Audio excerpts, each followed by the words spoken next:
Robert Kraft speaks out and has a lot to say. That's where we start on this episode of Locked On Patriots.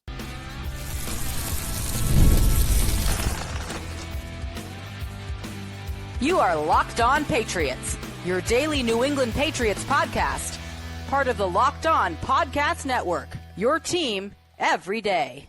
What's up, Patriots fans? I am your host, Nick Cattles, born and raised in New England, your New England Patriots expert, host of the Everything Pats podcast, co-host of the Greg Bedard Patriots podcast with Nick Cattles, and also a sports talk show host veteran. On today's episode, the Patriots might have another opportunity to make a run at a number one wide receiver, and we'll discuss the coach that will make a huge impact on this season that nobody is talking about. But first, Robert Kraft lets it rip. We appreciate you joining the show, making us your first listen, and for being an everydayer. The Locked On Patriots podcast is a proud part of the Locked On Podcast Network, your team every day. And a reminder, of course, we're doing 3 pods a week up until Monday, July 14th. So we go Monday, Wednesday, Friday.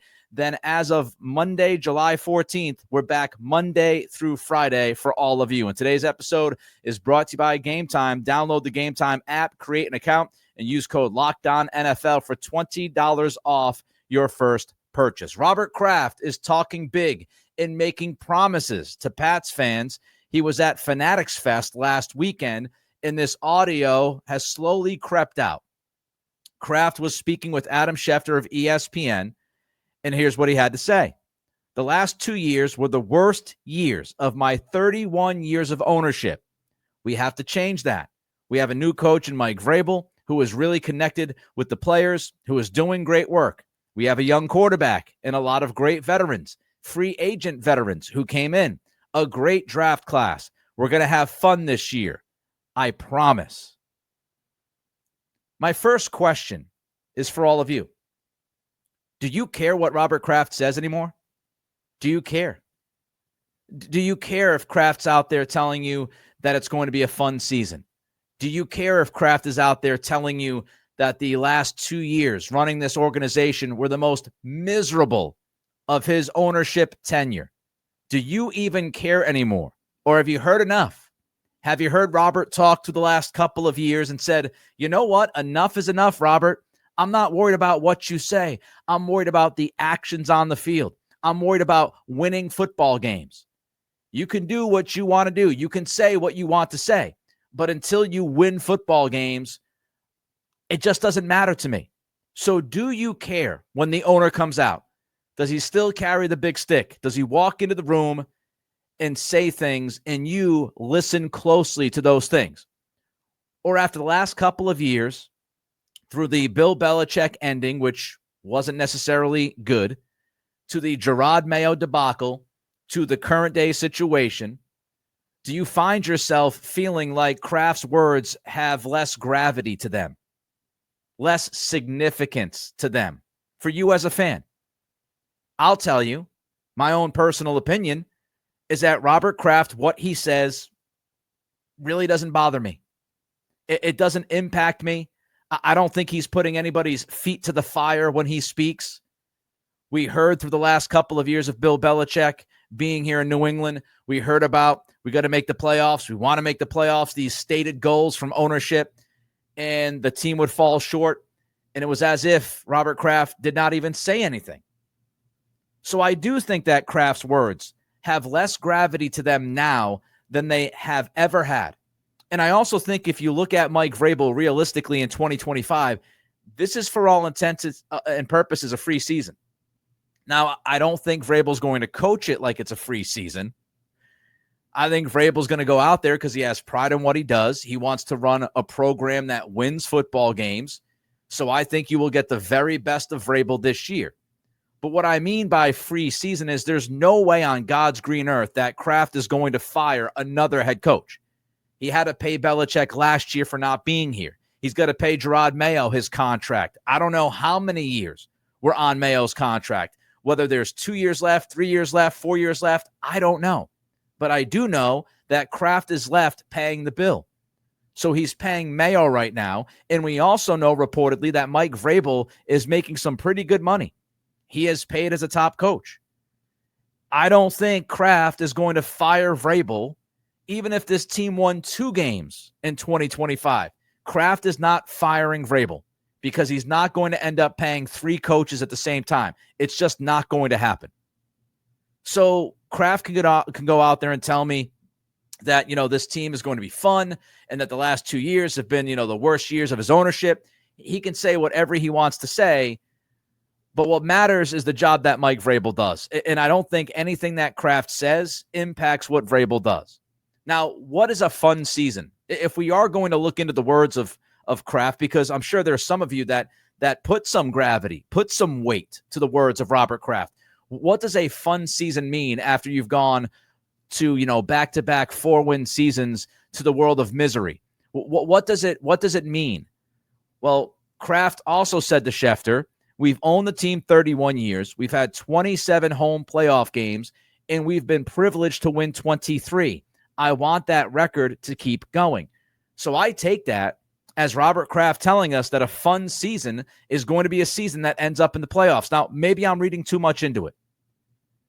Maybe I'm reading too much into the words of Kraft, and he's not necessarily telling us that, we're coming to the playoffs, baby. We're going to be there. Get ready. We're going to have a home playoff game.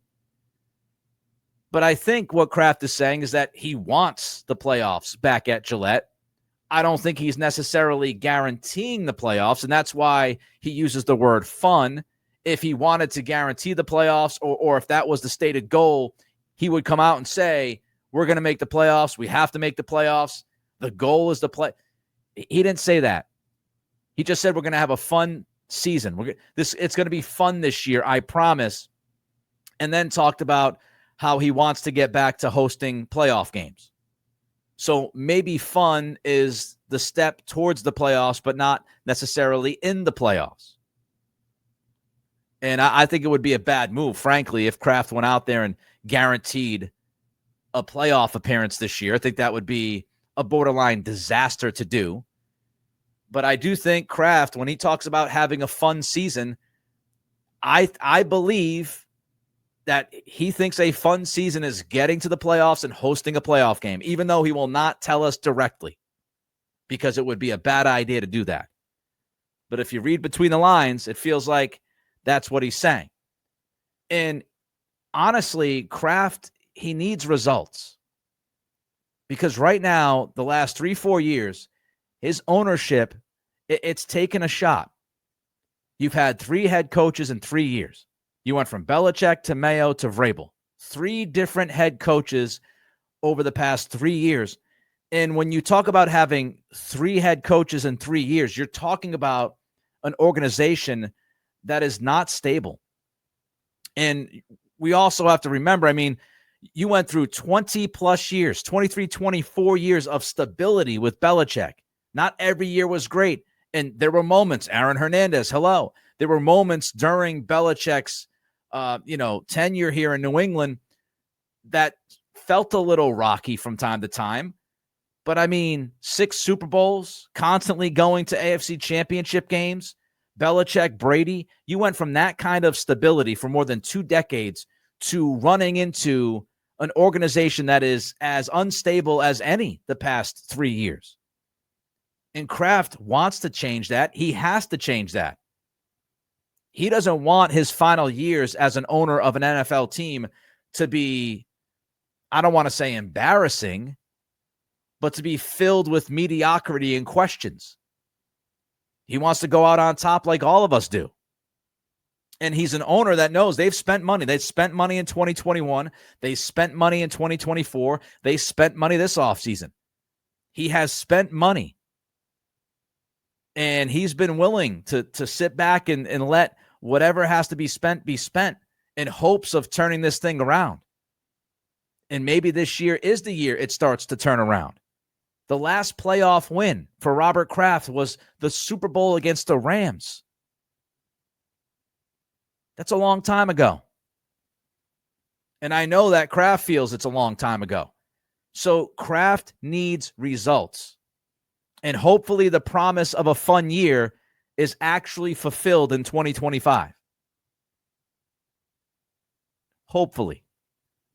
A number 1 wide receiver keeps beefing with his team. Should the Pats try to take advantage? My answer next as we continue with today's episode of Locked On Patriots, part of the Locked On Podcast Network, your team every day. Guys, you have probably heard of Viagra or Cialis. Maybe you even tried them. But if you're looking for something beyond the usual pill, it's time to meet Rougiette Ready. Rougiette Ready is a next-gen prescription treatment designed to amplify arousal in the brain and boost blood flow. Unlike the usual pills that can take hours, Rougiette's 3-in-1 formula dissolves under your tongue and kicks in fast. On average, in 15 minutes, effects can last up to 36 hours, so you can stay confident and in control when the moment is right. You know, if traditional options haven't worked, it's cool. Rougiette might be the answer. Over 150,000 men have already made the switch. Head to Rougiette.com/LockedOnNFL and use LockedOnNFL, that code to get 15% off today. That's RUGIET.com/LockedOnNFL. Use promo code LockedOnNFL for 15% off. Individual results may vary with prescription treatment. Compounded drugs are permitted to be prescribed under federal law, but are not FDA approved and do not undergo FDA safety, effectiveness, or manufacturing review. Please visit the Rougiette website for full safety information. Number one wide receivers, alphas. They truly love complaining. That's why it's known as a diva position. They love complaining. But we know the Patriots need a true alpha receiver. It's one of the most important needs for this football team. I don't think any of us believe that Stephon Diggs is that true bona fide number one guy any longer, which begs the question, should the Patriots actually make another run at Brandon Aiyuk? I asked this question because, again, Aiyuk is unhappy. Jose Luis Sanchez wrote this about Aiyuk on Tuesday at SI. Here we go again. It seems Aiyuk still isn't in a good place with the 49ers. On Monday, Aiyuk took to his YouTube channel to lash out cryptically at the 49ers. Quote, "They was talking about trading me while I was off Percocets, muscle relaxers, and peeing in a cup by my bed. Couldn't walk for 10 weeks, ain't nobody trading for me." And then in parentheses, it says rolling on the floor laughing, the skull emoji and all that stuff. This is what Sanchez writes at SI. That was just one of several posts Aiyuk made on his YouTube channel. He's back to being a menace on social media yet again. It seems the two sides have, at the very least, a somewhat fractured relationship. At this point, a divorce between them might be best. Would you make another run at Brandon Aiyuk? We know that the Patriots absolutely made a run last offseason. They were willing to pay Aiyuk more money than anyone was willing to pay him. They were willing to trade draft pick or picks, along with Kendrick Bourne reportedly. Would you make another run? My answer, no way. I am not touching Brandon Aiyuk with a 10-foot pole. And I'm somebody who was more than willing to go after Aiyuk last offseason. And I was willing to go after him earlier this offseason. But now, no thanks. I'm done. I'm washing my hands. I am not going to go anywhere near Aiyuk. I'm not making a phone call. If the 49ers call me, I'm hanging up. And I don't even think I care if I'm Elliott Wolf and Mike Vrabel and Ryan Cowden. I don't even care what the price would be. I don't care what the 49ers would ask. If it was a third-round pick, fourth-round pick, I am not touching Aiyuk with the 10-foot pole. I would be done. You can't preach culture over and over and over again, and then willingly give up an asset, pay Aiyuk the money that he is owed, and bring him into New England. I just don't think you can do it. He is a walking, talking, breathing, living distraction on social media. He can't help himself. Every once in a while, he's got to pop off. He's been paid. He's won a lot of football games for the 49ers. He's going to be this team's number one wide receiver when he comes back from the ACL. But yet, he's still unhappy. And I get it. You know, his name surfaced and some rumors and everything, but that's part of the job, man. They paid you. They paid you. But he still runs the social media. He has had issues with Kyle Shanahan. That weird mano-a-mano type thing that happened, I think it was a couple of years ago, whenever it was. Time runs into itself. But there was that time when, Aiyuk wasn't wearing what he was supposed to be wearing, and he and Shanahan kind of got into it a little bit at the practice, and then Aiyuk let. Just drama, unnecessary drama. And could you imagine trading for Aiyuk and having both Stephon Diggs and Aiyuk in the same camp? Now, some people might say, oh, man, that'd be great. Aiyuk's the number 1. Diggs is the number 2. But think about their personalities.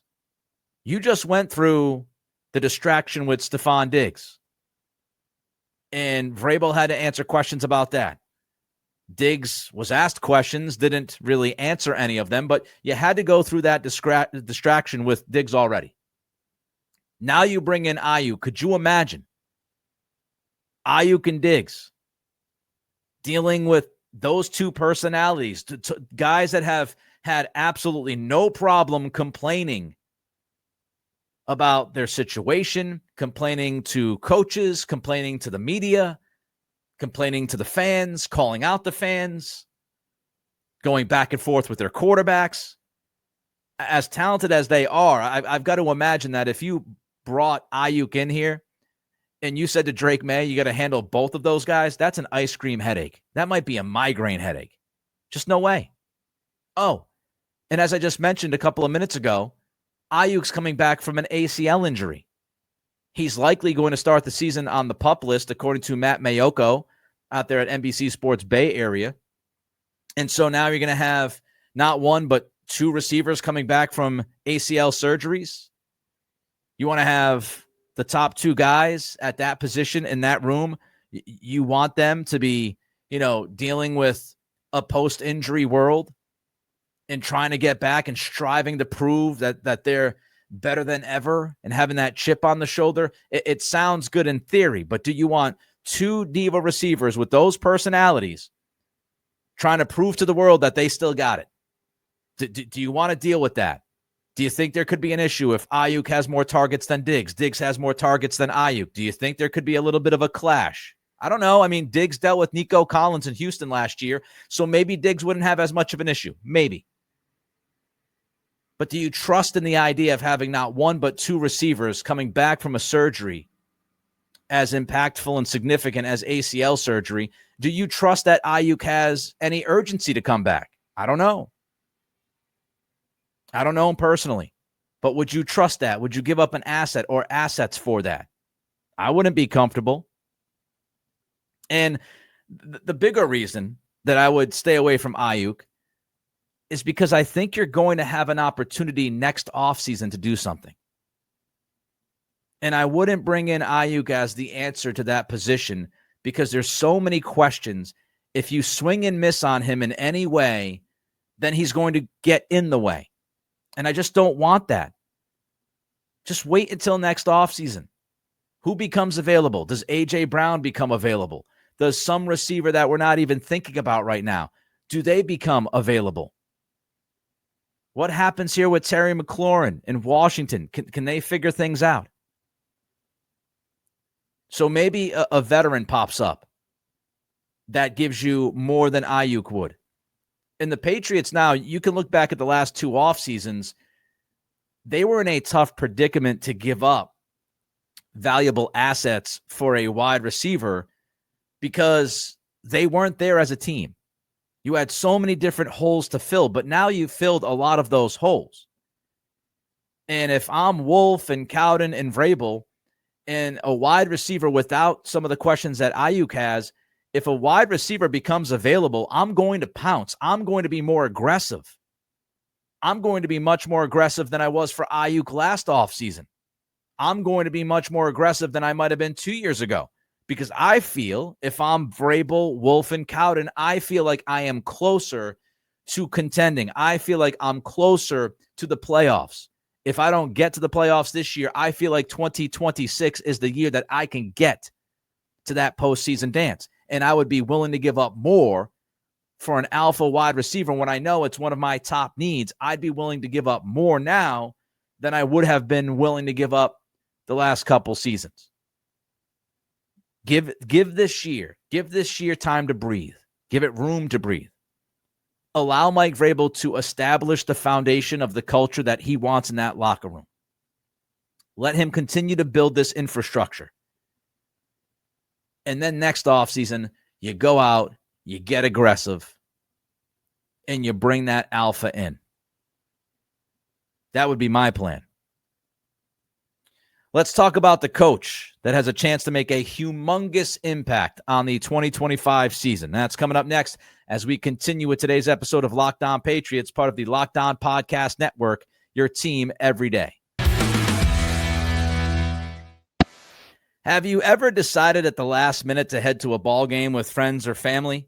Maybe it's game day and you suddenly realize you want to be in the stands. That's exactly where Game Time comes in. It's the easiest way to grab last-minute tickets without the stress. With the money you save on tickets, you can splurge on food, drinks, merchandise, or even, invite a bigger group to come with you. Game Time makes it all possible. Game Time makes buying tickets fast and simple. Prices on the app actually drop the closer you get to first pitch, and they've got incredible last-minute deals, clear seat views, and a lowest price guarantee that takes the worry out of buying. Game Time is the official ticketing partner of Locked On MLB, making it easy to browse the app for an exciting upcoming MLB game.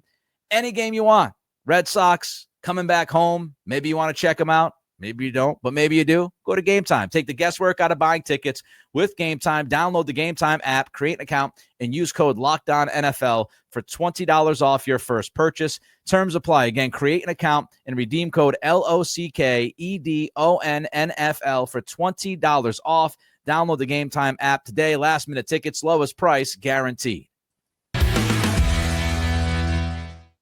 Mike Smith is pivotal for the Patriots defense. For this defense to reach its ceiling in 2025, Mike Smith is absolutely pivotal. And I feel like there are not enough people talking about Mike Smith because he's the outside linebackers coach. He's a pass rush specialist. Who wants to get into that kind of minutia? We'll get into the minutia because I feel like it's important. Mike Smith, his background, let's just look at it for a second. He's a former player, played for the Ravens from 05 through 08 at linebacker. But then look at his coaching career. And look at the head coaches that Mike Smith learned from. I mean, he's been around some of the best coaches in the current day NFL. 2012, Rex Ryan with the Jets. Now, we all feel a certain way about Rex Ryan, don't we? There's no denying how good Rex Ryan is when it comes to X's and O's, what he did with that Jets defense, what he did with the Bills defense. He is terrific teaching the X's and O's. And then Mike Smith went to Kansas City from 2016 through 2018. You have Andy Reid, who is unbelievable, managing personalities, working with the current day athlete, somebody who has been in the game for a long time. You pick some things from him. Then from 2019 through 2021, Smith was with the Packers. Not bad. You're learning from Matt LaFleur. LaFleur is known as one of the better young coaches in the league.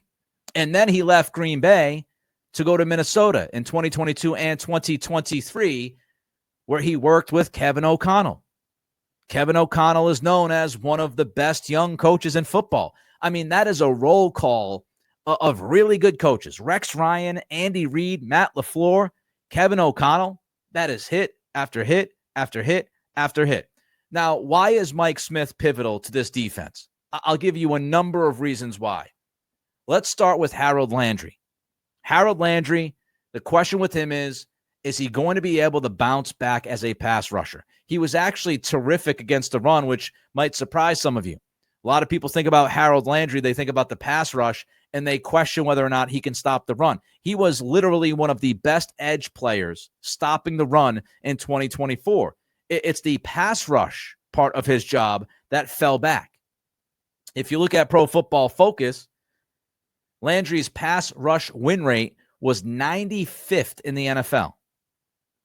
Not nearly good enough. And we know that Landry, he's going to play a bunch of snaps for the Patriots. If he stays healthy, his snap percentage, his snap rate is going to be really high. You can't have Landry out there playing the amount of snaps he's going to play and end up giving you the 95th best pass rush win rate in football. It's just not going to work. So Mike Smith needs to tap into the old school Harold Landry. He needs to go back to the earlier years in Tennessee, Harold Landry, who was with Vrabel and Terrell Williams. He needs to reach in and pull that out of Landry. If he can pull that out of Landry, and Landry ends up being a top 40, top 50 guy even, that's going to help your pass rush. But Landry's not the only guy that Mike Smith has to work with. Keion White. I've got high expectations for Keion White. I believe Keion White could be one of the better defenders on this football team. But he hasn't been flawless, far from it. And the question is, will Mike Smith get that boost? Because I think all of us expect a boost from White this year. Can Mike Smith get that boost? Can Mike Smith get Keion White to be consistent week in and week out? Chad Graff wrote about this recently at The Athletic. White's drop-off in 2024. Here's what Graff wrote. In the first 8 weeks of last season, White ranked 26th in the league in pressure rate among players with more than 100 pass rush snaps, just behind Chris Jones and Khalil Mack. In the final 9 weeks of the season, White ranked 93rd. So we went from 26th to 93rd. His playing time fell off too. He began to criticize the franchise's direction. He went from playing more than 80% of the snaps in each of the first 3 games to less than 65% in the final 3 games. Can Mike Smith get the best out of Keion White? Can Mike Smith get consistency, that consistent impact from him? We've heard White talk about Smith. He's waxed poetic about the coach. Said, I finally have a coach. I'm paraphrasing, but that's for all intents and purposes what Keion White told the media going back a few weeks ago. So it feels like White and Smith already have a connection. It feels like White is very comfortable with Smith, and maybe Smith is already on the way towards getting the most out of White. White has all the talent. He's got all the talent in the world, all the skill in the world. He's got that body. Remember when he got drafted, everybody was talking about this guy's like chiseled out of granite. Reminded some of Willie McGinnis and just how he was put together. So he's got the talent, he's got the body, and by all accounts, he's got the work ethic. It feels like White gave up on the coaching staff last year, or maybe the coaching staff gave up on White. I don't know. Maybe it was a combination of both. Who knows? But White being so public about not feeling like he was being coached, I think it's rather obvious that, White was not thrilled. He was not thrilled with how last year went. And if you look at the numbers, it's obvious that he fell off. He was not the same guy the last month of the season as he was the first month of the season. Can Mike Smith get a powerful, impactful Keion White from week 1 through week 18? And then Mike Smith has to figure out who's going to be that third guy. Who's going to be that third pass rusher? And he's got options. You've got Chason, and you have to question, can Keion Chason build off of his 2024? Because Chason, he was actually really good for Vegas, especially towards the end of the year. Pro Football Focus had him ranked 26th. He had the 26th best pass rush grade out of 211 edge players. So was that just the beginning for Chason? I read a lot of reports during OTAs and mandatory minicamp telling me that Chason popped. Chason made some plays. Chason looked good. Former first-round pick. Has that raw potential. Can Mike Smith get Chason to have his best season in the NFL? And then you look at, some of the younger guys that you get to deal with. Look at Braden Swinson. Can Mike Smith develop Swinson into that powerful pass rusher? So when Harold Landry ages out, you're able to plug Swinson right in for those snaps. Anthony Jennings, can he get more pop from Jennings? Can he save Jennings' job by getting more pass rush from Anthony Jennings than any of us would anticipate getting? So Mike Smith is huge. This defense has top 10 defense potential, but Mike Smith is huge within this operation. You need a Landry bounce back. You need a boost from White, and you got to make sure that White stays consistent. You've got to find that third guy, Chason, Swinson, whoever it is. You got to get the most out of that third guy, because if this pass rush is better with this secondary, watch out. That wraps up this edition of Locked On Patriots. Reach out to me on Twitter, will you? At Nick C Radio. Don't forget to throw a comment in on the YouTube channel. Don't forget to hit that like button and subscribe if you watch us on YouTube. And thank you for making Locked On Patriots your first listen today. For your second listen, check out Locked On NFL Scouting. Krabs and Marino will make you the most informed NFL fan this offseason. Find Locked On NFL Scouting on YouTube or wherever you listen to podcasts. Have a fantastic weekend, and we will catch up with you on Monday.